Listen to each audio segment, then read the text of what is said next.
Waislamu wa Tanzania, niwaite nikiwa Masasi ndani ya msikiti mkuu wa Ijumaa, msikiti wa Gorofani.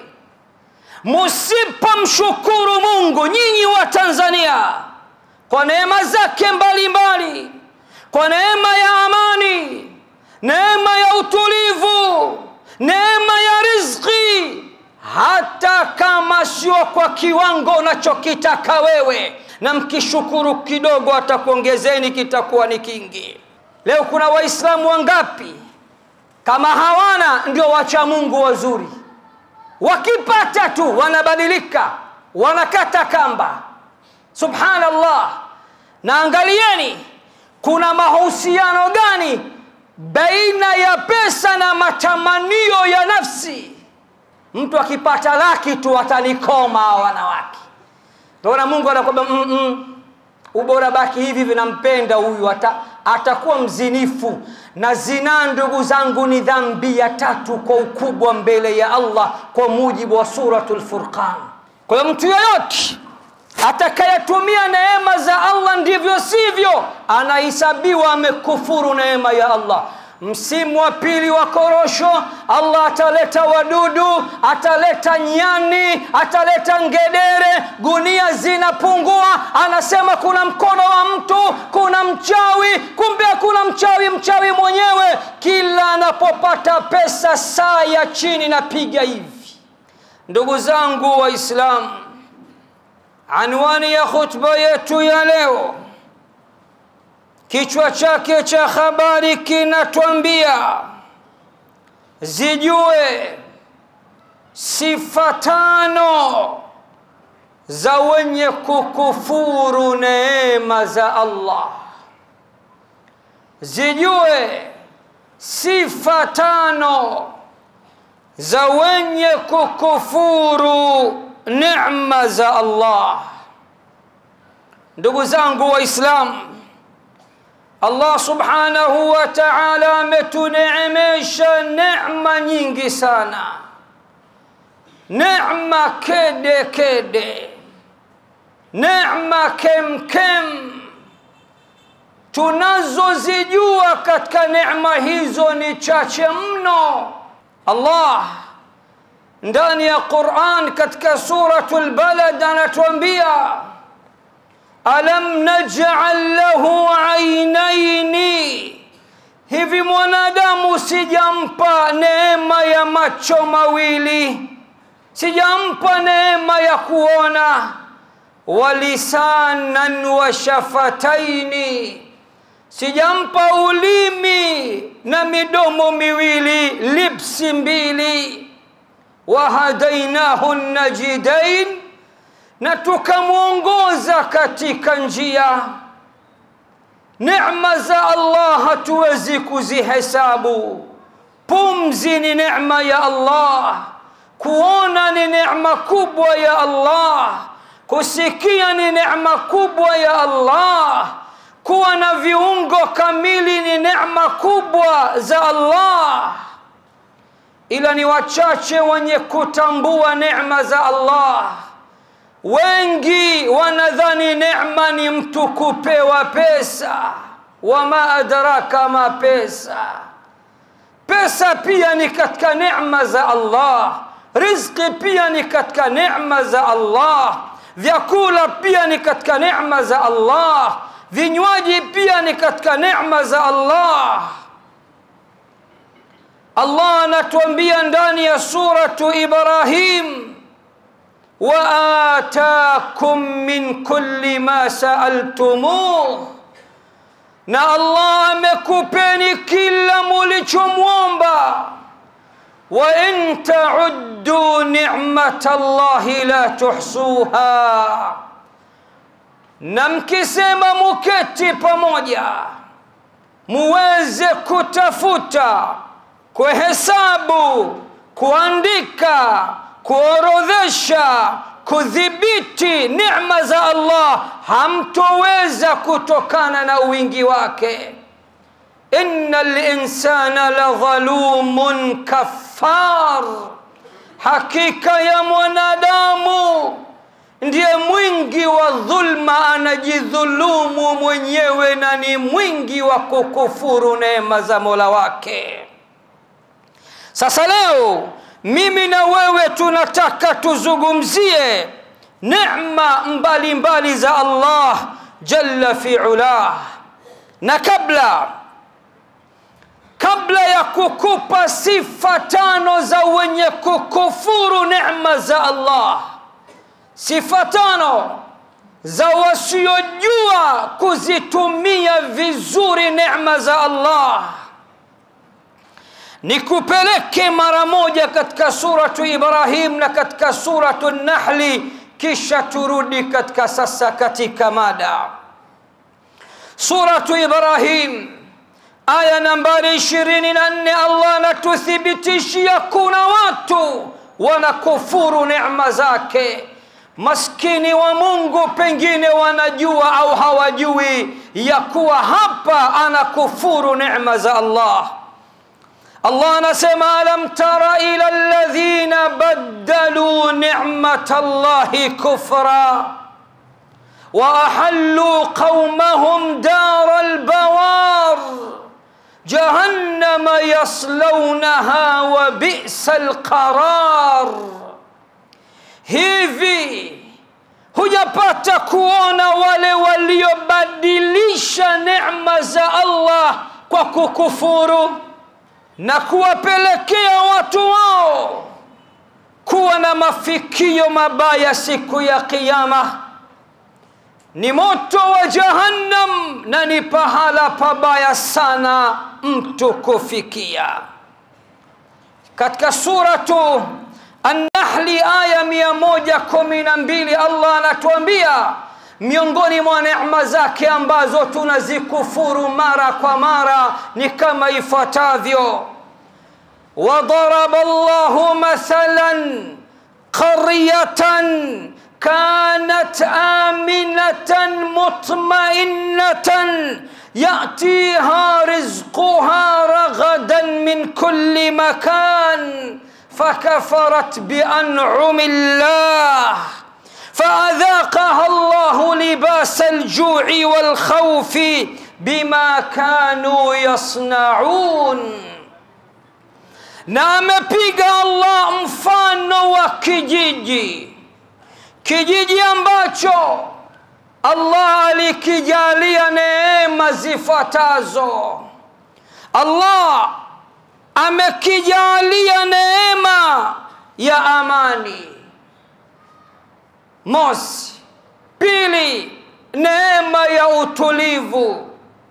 Tatu, neema ya kupata riziki kutoka kila kona.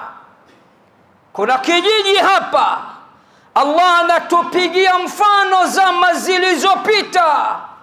Kijiji hiki Allah alikijalia mambo makuu matatu.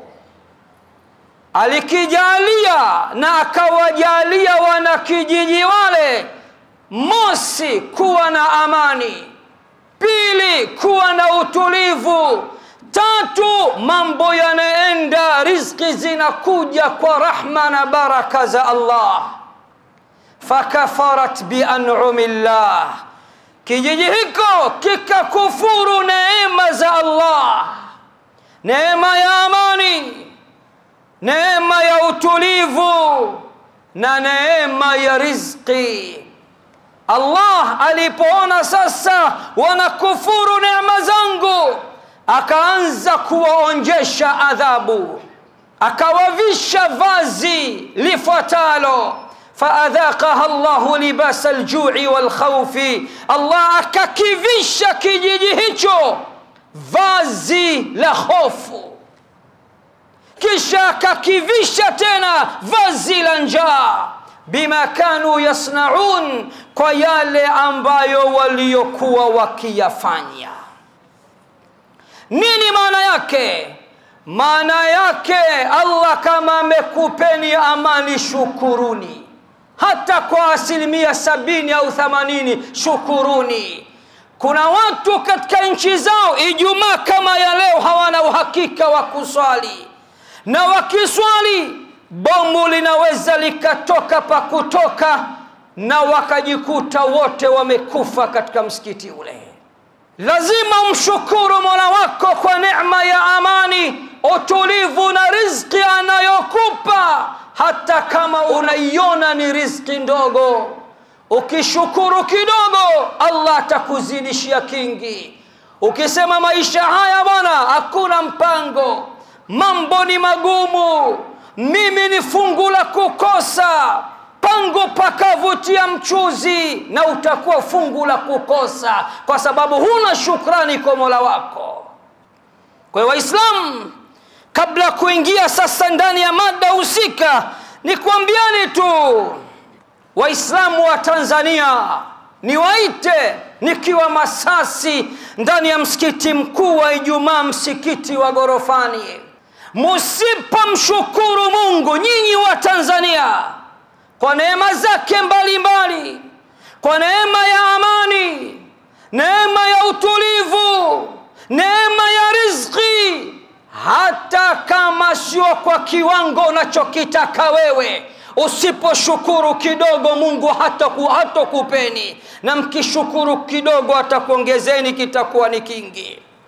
Na muwe makini msije mkakufuru kama kijiji kilichokufuru zama za mwisho, kijiji ambacho Mola alikijalia amani, utulivu na riziki, kikakufuru neema za Allah, na Allah kakivisha vazi la hofu na njaa kutokana na vitendo vyao na maneno yao.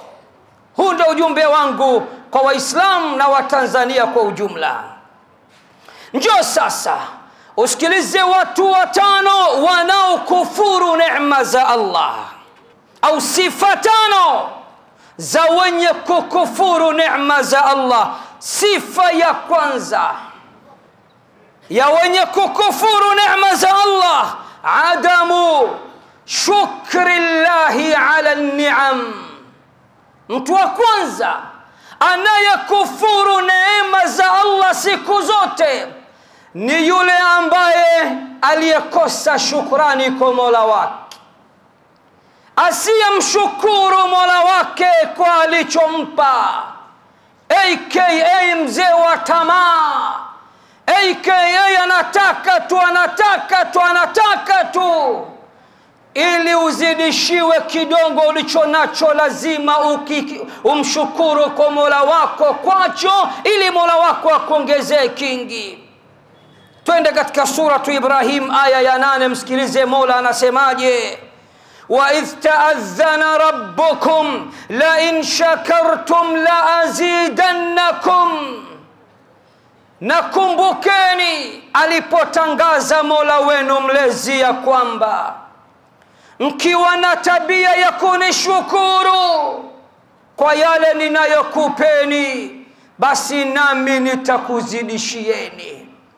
Wala in kafartum, na musiponishukuru na mkanikufuru, mkawa hamuna appreciation, appreciate neema zangu, inna adhabi la shadid. Wala in kafartum, na ikiwa mtanikufuru, basi kaeni mkijua ya kuwa hakika ya adhabu yangu ni kali sana. Wanawachuoni wanasema ashukru qaidul mawjud wa saidul mafqud wa dhalika ridal wahidil ma'bud. Kitendo cha mtu kuwa na shukrani kwa Mola wako, kuwa na tabia ya kumshukuru kwa kile alichokupa na kwa hali zote. Kwanza, shukrani zinafanya neema ulizonazo ziendelee kubaki, zisitoweke. Pili, shukrani, tabia yako ya kumshukuru Mola wako itakupelekea tabia ile kusaka neema nyingine usizonazo, zitakuja kwa wingi. Na kufanya hivyo ndio kupata radhi ya yule aliye mmoja ambaye ni Allah subhanahu wa ta'ala. Kwa hiyo sifa ya kwanza ya watu wenye tabia ya kukufuru neema za Allah ni wale waliokosa tabia ya kumshukuru Allah kwa hali zote, kwa namna zote na kwa neema zake zote. Allah anamwambia Nabii Daud katika Qur'an, katika suratu Saba, i'malu ala Dauda shukra. Watu wa nyumba ya Nabii Daud, fanyeni kumshukuru Mola wenu, fanyeni shukrani kwa Mola wenu kwa neema mbalimbali alizokupeni. Wa qalilun min ibadiy ash-shakur, na ni wachache mno katika waja wangu wenye kunishukuru. Piga mstari hapa wewe Muislamu wa Masasi. Mola anathibitisha, anasema waja wake wengi hawana tabia ya kumshukuru. Anasema na ni wachache mno katika waja wangu wenye tabia ya kunishukuru. Kuwa basi katika hawa wachache wenye tabia ya kumshukuru Mola wao. Manabii wamesifiwa kwa shukrani. Nabii Nuh alayhi salam katika suratul Isra, Allah anamuelezea, anasema dhurriyata man hamalna ma'a Nuhin innahu kana abdan shakura. Hakika ya Nabii Nuh alikuwa ni mja mwingi wa kumshukuru Mola wake. Ukienda kwa Nabii Ibrahim alayhi salam, kama ilivyokuja katika suratul Nahli, Allah anasema inna Ibrahima kana ummatan qanitan lillah hanifan wa lam yakun minal mushrikin shakiran li an'umihi ijtabahu wa hadahu ila siratin mustaqim. Hakika ya Nabii Ibrahim alikuwa ni mfano mzuri wa kuigwa, alikuwa ni mkwasi aliyemtakasia Mola wake dini yake, hakuwa miongoni mwa washirikina. Na Ibrahim alikuwa na tabia ya kumshukuru sana Mola wake kwa neema zake mbalimbali. Na kwa hayo Mola akamteua na akamuongoza katika njia iliyo nzuri kabisa.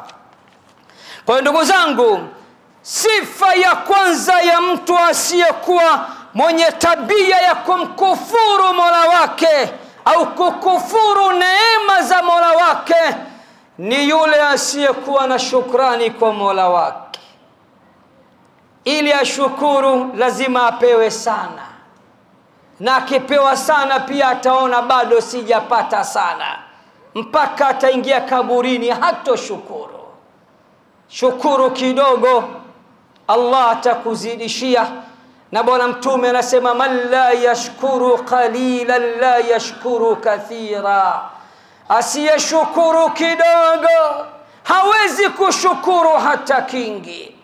Sifa ya pili ya wale wenye kukufuru neema za Allah, istikhdamu ni'amillahi ta'ala fi ghairi ma yurdi Allah, ni kutumia neema alizokupa Mola katika njia ambazo hazimridhishi Mola wako.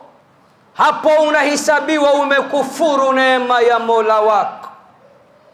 Leo kuna Waislamu wangapi kama hawana ndio wacha Mungu wazuri, wakipata tu wanabadilika, wanakata kamba. Subhanallah. Na angalieni kuna mahusiano gani baina ya pesa na matamanio ya nafsi. Mara nyingi kuna watu unawaona watulivu, hawapendi wanawake, bimaana sio wazinifu, kwa sababu hawana pesa. Ngoja msimu wa korosho uingie, ngoja avune, ngoja auze, jamaa kule anasimama anataka demu, anataka mwanamke. Hatari sana. Angalieni sana kuna mahusiano baina ya pesa na bwana mkubwa. Na ndio maana wengine Mungu kwa kutupenda atupi pesa tunayoitaka. Anajua huyu mtu akipata laki tu atanikoma wanawake. Ndio Mungu anakwambia ubora baki hivi, vinampenda huyu, atakuwa mzinifu. Na zina, ndugu zangu, ni dhambi ya 3 kwa ukubwa mbele ya Allah kwa mujibu wa suratul Furqan. Na wingi wa madhambi, utitiri wa madhambi, top 3 ya madhambi. Dhambi namba 1 shirki, ushirikina. Dhambi nambari 2 kuua, kutoa roho ya mwanadamu. Dhambi nambari 3 uzinifu. Wazinifu ni nyota ya 3. Sasa kutumia neema ya Mola wako katika njia asizoridhia Mola wako, wewe unahisabiwa umekufuru neema ya Mola wako. Kuna watu hilo hawalijui. Alam tara ila alladhina badalu ni'matallahi kufra. Muhammad, hivi hujapata kuwaona wale ambao waliozibadilisha neema za Mola wako mlezi wakazifanya kuwa ni kufuru? Watu wa Makka hao Makuraish waliletewa neema kubwa. Neema kuu duniani ni ujio bwana mkubwa, bwana Mtume Muhammad, ili atutoe katika kiza tulete katika nuru. Wakakufuru juu ya neema ya ujio wa bwana Mtume Muhammad kwao. Kwa hiyo mtu yoyote atakayetumia neema za Allah ndivyo sivyo, anahesabiwa amekufuru neema ya Allah. Msimu wa pili wa korosho, Allah ataleta wadudu, ataleta nyani, ataleta ngedere, gunia zinapungua. Anasema kuna mkono wa mtu, kuna mchawi. Kumbe kuna mchawi mwenyewe. Kila anapopata pesa saa ya chini napiga hivi. Na sijui bwana ana shida gani. Kama una pesa kalala fofo kabisa, na ukipata pesa anaanza kusumbua. Subhanallah. Sasa ndugu zangu, kutumia neema za Allah kinyume na anavyotaka Allah ni kukufuru neema za Allah. Na hapa nataka nikupeni hadithi sahihi ya bwana Mtume Muhammad aliyoipokea Imam Tirmidhi kwa nambari 2417. Bwana Mtume anasema la tazulu qadama abdin yawm alqiyamati hatta yusala an 4 khisalin. Nyayo za mja hazitonyanyuka kwenda popote pale siku ya kiyama hadi kila mtu asimamishwe katika mahakama kuu ya Allah, aulizwe maswali 4. Maswali 4 lazima kila mmoja wetu aulizwe siku ya kiyama. Swali la kwanza, an umrihi fima ablah, an umrihi fima afnah. Swali la kwanza kila mmoja wetu lazima aulizwe juu ya umri aliopewa na Mola wake. Nimekujalia umri huu duniani, ulikula sana chumvi nyingi, umri wako uliutumia vipi? Umri ni neema na lazima ulizwe juu ya umri. Swali la pili, wa an shababihi fima ablah, na ujana wako siku ya kiyama utakuja kuulizwa ujana wako uliutumiaje, uliuchakaza kwenye nini? Hata ukiwa mzee siku ya kiyama utaulizwa, kabla ya kuwa mzee ulikuwa kijana, ujana wako uliutumia vipi? Vijana, ujana ni neema na lazima ulizwe juu ya ujana wako. Na hapa nitoe nasaha kwa vijana wenzangu. Kitendo cha kuumbwa kuwa mwanaume wallahi ni raha. Kuwa mwanaume ni kujaliwa vingi ambavyo mwanamke hana. Lakini leo vijana wangapi wanakufuru neema ya Allah ya kuumbwa kuwa mwanaume, shabab, dume la mbegu. Anajibadilisha, anajiita anti, ana hamu ya kushika mimba. Huko ni kukufuru neema ya Allah. Na bwana Mtume sallallahu alayhi wasallam amesema, Allah amemlaani mwanaume anayejibadilisha kuwa mwanamke na mwanamke anayejibadilisha kuwa mwanaume. Kijana mzima umeumbwa una mshipa, una koromeo, una ndevu, unataka kuregea kuwa kama uji, ni balaa kubwa sana. Kijana umeumbwa ili uowe uingilie, lakini wewe unataka uingiliwe. Inna lillahi wa inna ilayhi raji'un. Ni msiba mzito huo, na wallahi ukifa hali ya kuwa kijana wa kiume ni shoga, haujaacha, haujatubia, akhera makazi yako utakwenda kulazwa na watu wa Nabii Lut waliokuwa wanaingiliana kinyume na maumbile. Bwana Mtume anasema katika mambo manne ambayo kila mtu lazima aulizwe siku ya kiyama, jambo la pili, ujana wako uliutumia vipi? Uliregeza sauti? Uliregeza viungo kizungumza, unazungumza hivi? Utaulizwa. Kuna mahakama kuu huko babu inakusubiri. Ama jambo la tatu, Bwana Mtume sallallahu alayhi wasallam anasema, wa an ilmihi madha amila bih. Lazima ulizwe juu ya elimu yako, ujuzi wako, maarifa yako. Ulitumia vipi? Ulisaidia jamii yako? Elimu yako, ujuzi wako, maarifa zako zilisaidia nini wanadamu wenzio na jamii yako kwa ujumla? Jambo la nne, Bwana Mtume anasema, wa an malihi min aina iktasabahu wa fima anfaqa. Na mali yako, uchumi wako, pesa zako, siku ya kiyama lazima usimamishwe katika mahakama ya Allah, ulizwe ulizipata pataje na ulizitumiaje, kwa sababu aliyekupa mali ni yeye, kakupa ili akupime. Na mali, ndugu zangu, tukizitumia vizuri ni neema kubwa, na tukizitumia vibaya itakuwa ni nekma kubwa, fitna kubwa. Ama jambo la tatu, au mtu wa tatu katika watu wanne wanaokufuru neema za Allah, sarfu ni'ami fi almuharramat au fi alisrafi watabdhir. Ni kuzigeuza neema zako, badala ya pesa zinazokuosha, kuwekeza akhira yako. Sababu Bwana Mtume aliwaambia masahaba siku moja, ni nani katika nyinyi anataka pesa yake mwenyewe au pesa ya mtu? Masahaba akasema, ya Rasulullah, kila mmoja wetu anataka chake mwenyewe, achume mwenyewe kwa mikono yake. Akasema, basi pesa zako original, mali yako halisi, sio ulichonacho sasa hivi mfukoni au katika benki. Ni kila ulichokitanguliza akhera ndio chako, ama kila utakachokiacha si chako, ni cha warithi wako.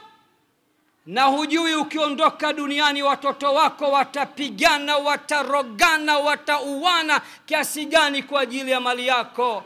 Tanguliza ulichonacho hivi sasa ili kujenga maisha yako ya baadaye, na bakisha za akiba kwa ajili ya kuishi na familia yako. Na huu ndio Uislamu.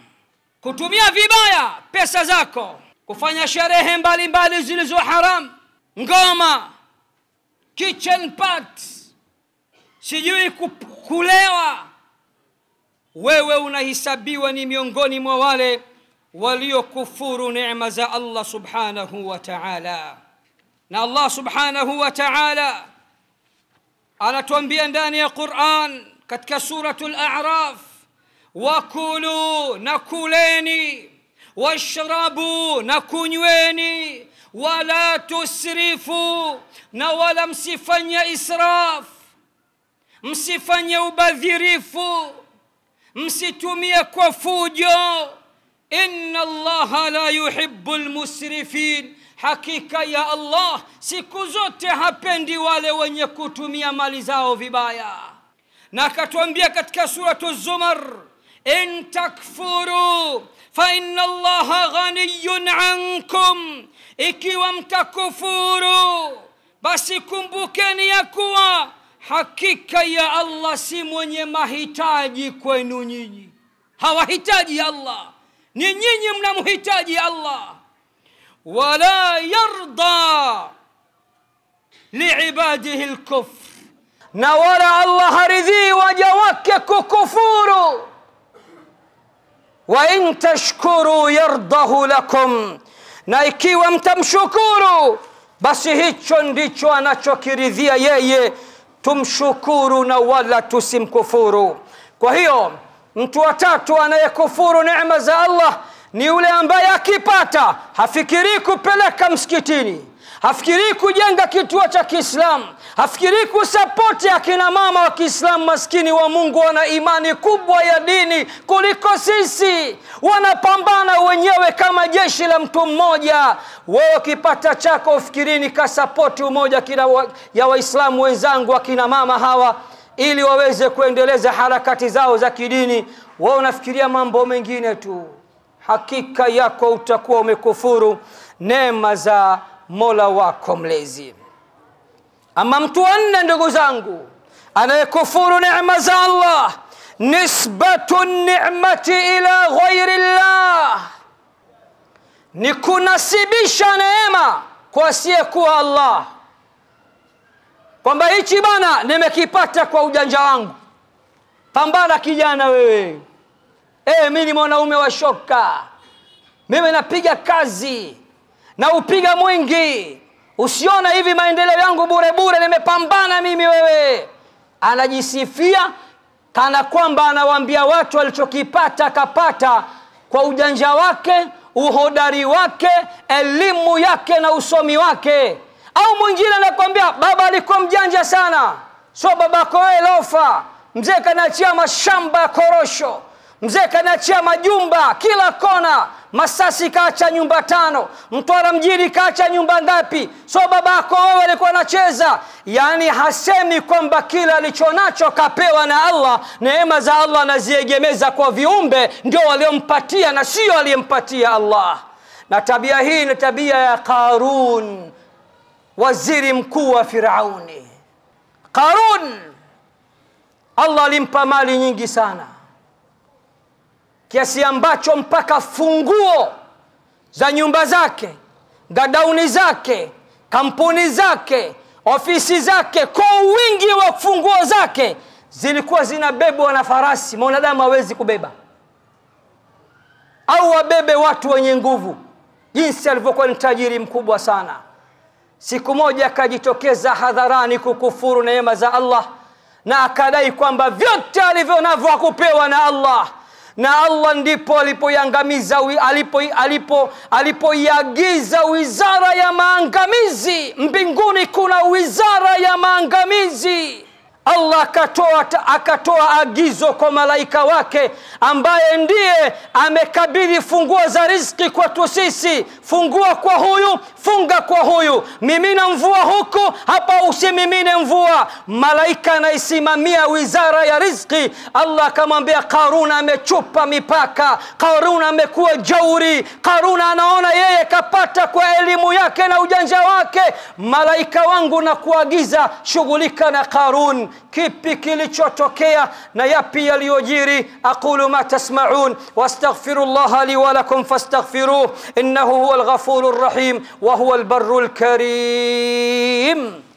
Alhamdulillahi rabbil alamin, wa usalli wa usallimu salatan wa tasliman yaliqani bimaqami amiril anbiya'i wa imamil mursalin sayyidina wa nabiyyina wa azimina Muhammadin صلى الله عليه وعلى آله وصحبه أجمعين. وارحم الله مشايخنا ووالدينا وأمواتنا وأموات المسلمين أجمعين آمين يا رب العالمين. Kipi sasa kilichotokea? Yapi yaliyojiri?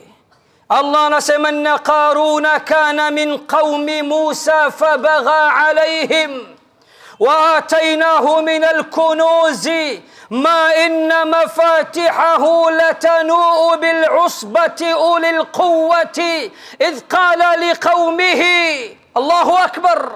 Allah anasema hakika ya Qarun alikuwa katika wafuasi wa Nabii Musa. Tulimpa katika hazina, tulimmiminia mali kiasi ambacho funguo zake zilikuwa zinabebwa na wanaume wenye miguvu, au funguo zake sharti lazima upakie katika migongo ya wanyama. Aliwaambia watu wake nini? Akawaambia watu wake, inma utituhu ala ilmin indi, vyote nilivyo navyo nimevipata kwa ujanja wangu na elimu yangu.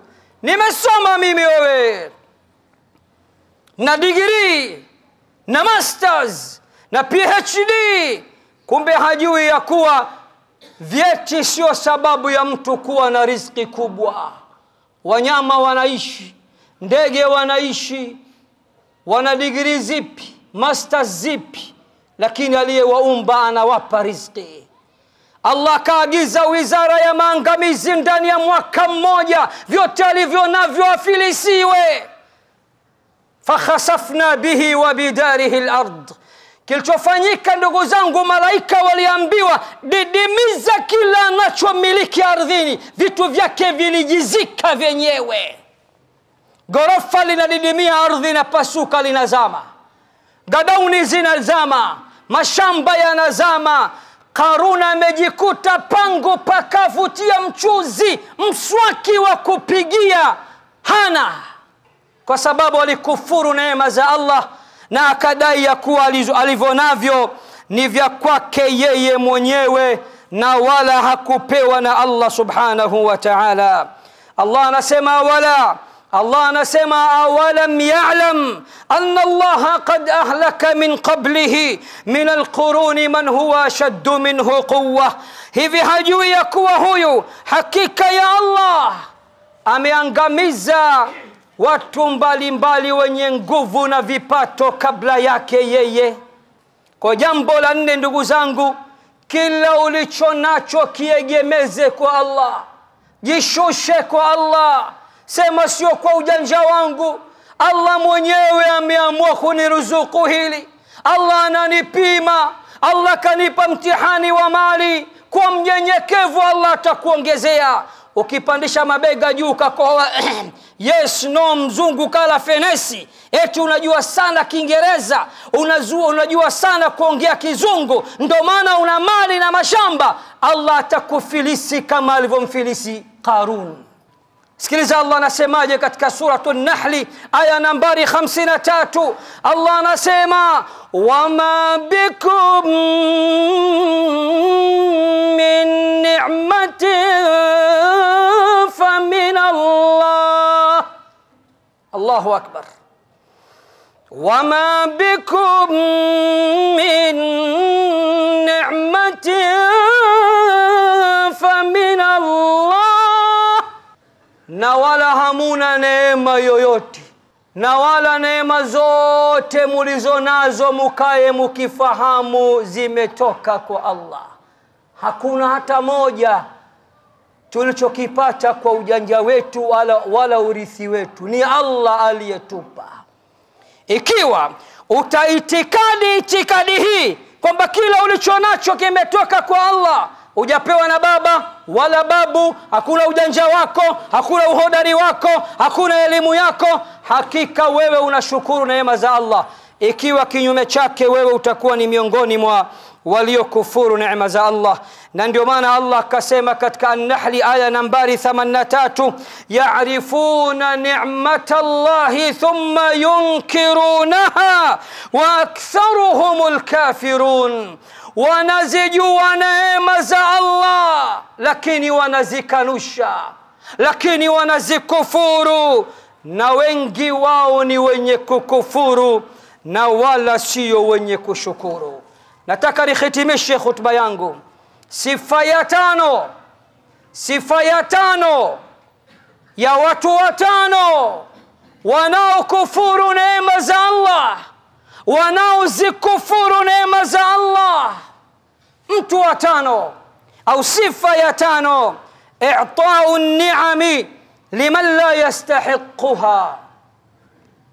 Ukipata neema za Allah, neema hizo ukawa unawapa wasiostahiki, unawakabidhi wasiostahiki. Mali kakupa Allah. Ndani ya sura ya 24 suratul Nur, Allah anasema waatuhum min mali llahi alladhi ataakum, na wapeni katika mali za Allah alizokupeni. Wewe unapeleka mali yako na misaada yako pahala pasipostahiki. Leo hamuoni matajiri wa Kiislamu wakipata wanaongezeana wao kwa wao, na wanakwambia, kuna msemo unasema mwenye nacho ndiye anayezidishiwa au anayeongezewa. Maneno haya si Qur'an, maneno haya ni rawahu wabongo. Wabongo ndio wamepokea eti mwenye nacho ndiye anayezidishiwa. Hayo hakusema Allah. Wanasapotiana wao kwa wao. Mtu ana shamba lake kubwa na mwenzake ana shamba kama la kwake, kakwama anamsapoti. Jambo nzuri, sijasema msisaidiane, lakini mbona akija maskini ambaye hana kabisa humpi? Na ukienda katika sura ya 4 An-Nisa aya nambari 5, msikilize Allah anasemaje: wala tu'tu sufahaa amwalakum allati ja'ala Allahu lakum qiyama, wala msiwape wajinga, wala msiwape wasiokuwa na akili mali zenu ambazo Allah amekupeni nyinyi kuwa wasimamizi. Leo wangapi meneja wa kampuni anamweka mtu tumpumbavu tu, na upumbavu sio tusi, ni sifa. Ndani ya Qur'ani neno la mpumbavu limetajwa sana, na Waislamu wote tunakubaliana ndani ya Qur'ani hakuna matusi. Yani wenye kustahiki usimamizi, badala kuwapa unampa mtu ambaye hana maarifa yote, hana akili yoyote, hana uhodari wowote, hana ujanja wowote, mnabebana tu. Huko ni kukufuru neema ya Allah kwa mujibu wa Qur'an. Hao ndo watu watano, na naomba niwataje kwa pamoja ili wale ambao wanahitaji kuzisikia kwa pamoja waweze kufaidika. Mtu wa kwanza ni wale wasioshukuru neema za Allah. Mtu wa pili ni wale wanaotumia neema za Allah katika sehemu ambazo hazimridhishi Allah. Mtu wa tatu ni wale ambao wanatumia neema zao katika haramu moja kwa moja.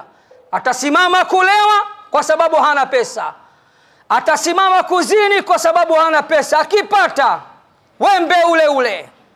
Ama mtu wa tatu, mtu wa nne ni wale wanaonasibisha neema hizo kwa asiyekuwa Allah. Aliyempa ni Allah, lakini hataki kukiri kama kampa Allah, kapata mwenyewe kwa uhodari wake, ujanja wake, au amerithi kwa wazee wake. Ama mtu wa tano ni yule ambaye anawapa neema alizompa Allah wale wasiokuwa na akili na wale wasiostahiki. Baada ya kusema hayo, mimi ni mgeni wenu. Ni kwa mara ya kwanza nafika Masasi. Huko nyuma nilikuwa nikialikwa Msumbiji katika mwaka 2010 au 2012. Nilipita njia hii, lakini ni mara ya kwanza nimekuja. Nashukuru kwa mapokezi. Mmenipa moyo.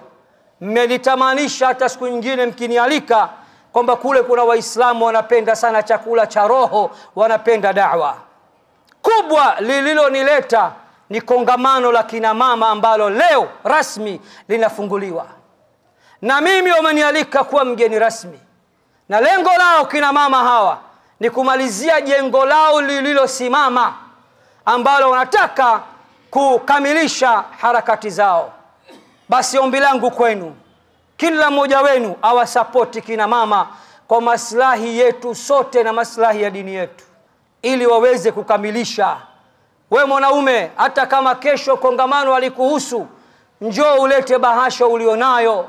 Allah atakuzidishia zaidi na atakupa zaidi, na utakuwa umesapoti dini yako na umewekeza katika akhera yako. Ukitumia pesa zako vibaya, imekula kwako siku ya kiyama. Naomba Allah subhanahu wa ta'ala daiman wa abadan atujalie tuwe wenye kumshukuru na asitujalie kuwa ni wenye kumkufuru. Naomba Allah subhanahu wa ta'ala daiman wa abadan atumiminie neema zake, riziki zake na baraka zake. Naomba Allah subhanahu wa ta'ala daiman wa abadan atujalie tuwe na amani ya kutosha, utulivu wa kutosha na masikilizano ya kutosha baina yetu. Allahumma ij'al jam'ana hadha jam'an marhuma waj'al tafarruqahu min ba'dihi tafarruqan ma'suma. Allahumma aslih dhata baynina wa alif bayna qulubina. اللهم اجعل تنزانيا آمنة مطمئنة رخاء سخاء وسائر بلاد المسلمين. اللهم إننا نسألك الأمن في البلد ونسألك الإصلاح في الولد ونسألك العافية في الجسد. اللهم صل وسلم على سيدنا محمد وعلى آل سيدنا محمد كما صليت على سيدنا إبراهيم وعلى آل سيدنا إبراهيم، وبارك اللهم على سيدنا محمد وعلى آل سيدنا محمد كما باركت على سيدنا إبراهيم وعلى آل سيدنا إبراهيم في العالمين إنك حميد مجيد. سبحان ربك رب العزة عما يصفون وسلام على المرسلين والحمد لله رب العالمين. Kishki TV, nuru ya dini yako.